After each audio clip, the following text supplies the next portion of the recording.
Ayan guys, magluluto tayo ng manok na ginataan. Iba ang way ko para magluto ng gata. Depende sa atin yan. So ayan na guys, ilalagyan na natin yung ating manok.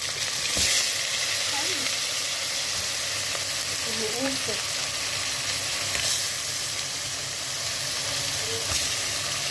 Ayan na siya guys.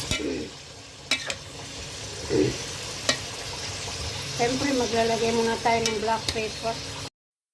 Ayan guys, maglalagay ko ng black pepper. Ayan naman, Ajinomoto, wala tayong magic cubes na ubos. Tapos turmeric. Lagyan ng maraming turmeric. Masarap. Saka ko na lang ilalagay yung gata. At siyempre maglalagay ako ng asin dito. Update ko na lang kayo mamaya. Maglalagay pala ako dito ng papaya guys. Yung gata sa huli na lang kasi ang gamit ko dito ay canned, hindi fresh. Wala tayong fresh na niyog. Papaya. Alam niyo guys, yung papaya guys, magkano? 1 KD. Magkano dyan sa atin?